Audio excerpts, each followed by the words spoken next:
बड़ी खबर का रुख करते हैं। एक्शन में भजनलाल सरकार है और अब नशे की लत को खत्म करने का प्लान बनाया जाएगा। जिन दुकानों पर गैर कानूनी नशे की दवाएं मिलती हैं, उन पर अब रोक लगेगी। जी हां, उनके खिलाफ कड़ी कार्रवाई की अब तैयारी की जा रही है।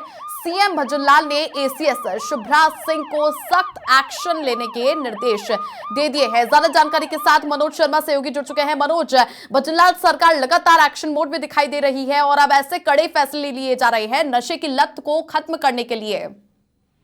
छवि, बिल्कुल बताना चाहूंगा, जिस तरह से मुख्यमंत्री भजनलाल शर्मा को फीडबैक मिल रहा था कि कहीं ना कहीं जो युवा हैं नशे की चपेट में आते जा रहे हैं और जो मेडिकल शॉप्स हैं जहां पर की दवाइयां मिलती हैं वहां पर नशे की दवाइयां भी मिलती हैं, तो कह सकते हैं जिस तरह से युवा नशा करने के लिए उन दवाइयों का उपयोग करता है, इंजेक्शन का उपयोग करता है, जिसके चलते कई युवा जवानी में ही मौत के मुंह में चले जाते हैं। शिकायत मिलने के बाद एक्शन लिया मुख्यमंत्री भजनलाल शर्मा द्वारा और एडी जो शुभ्रा सिंह हैं एसीएस उनको बुलाया और निर्देशित किया कि सभी जो मेडिकल शॉप है प्रदेश में जो चल रही हैं, पहले तो ये देखा जाए कि कोई मेडिकल शॉप गैर कानूनी तो नहीं चल रही है और उसके बाद जो दवाइयों की स्टॉक की जांच की जाए और जहां नशीली दवाइयां मिलती है उनके विरुद्ध सख्त से सख्त कार्रवाई की जाए, जिससे कि युवा है वो नशे की चपेट में ना आए।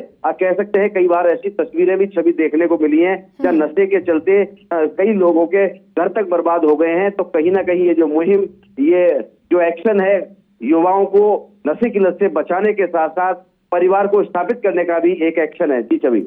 मनोज, नए साल पर काफी कड़ा एक्शन लिया गया है। जिस तरह से युवाओं को काफी भारी मात्रा में नशे की खेप पहुंचाई जाती है, अब मेडिकल शॉप्स पर भी इसकी पूरी इन्वेस्टिगेशन होगी, जांच पड़ताल की जाएगी। एसीएस शुभ्रा सिंह को इसके तमाम निर्देश भी दे दिए गए हैं। उसके अलावा जो एक गैंग है, जो एक नेटवर्क भी है, जो नशे है युवाओं तक पहुंचाते हैं, नशीले पदार्थ, उन ब्रोकर्स को लेकर के भी यहाँ पर कड़ा एक्शन लिया जाएगा। उसके लिए कोई टीम का गठन होगा? बिल्कुल छवि, बताना चाहूंगा, जिस तरह से एसीएस को ये पूरे निर्देश दिए हैं तो कहीं ना कहीं पूरे प्रदेश में एक टीम, कई टीमें गठित की जाएंगी। जो जिले हैं जिलेवार टीमों का गठन किया जाएगा और गठन करने के बाद जो मेडिकल शॉप्स की दुकान है उन पर कार्रवाई की जाएगी, वहां स्टॉक चेक किया जाएगा। साथ ही ये भी तय किए मापदंड तय किए जाएंगे कि जो चिकित्सक की बिना फर्जी के किसी को भी कोई दवाई न दी जाए। तो जो आने वाला समय है वो देखने को यही मिलेगा कि जिस व्यक्ति पर पर्चा होगा वही व्यक्ति दवाई ले सकता है। कह सकते हैं जो नशे की जो दवाइयां हैं वो एक तरह से लगाम लगाने की जो कोशिश है वो सरकार द्वारा की जा रही है। छवि। मनोज, कई ऐसे कैफे रेस्टोरेंट भी हैं जो कि युवाओं को भारी मात्रा में नशा भी वहां पर पहुंचाते हैं, तो उसको लेकर भी अब कुछ एक्शन लेने के मूड में है सरकार?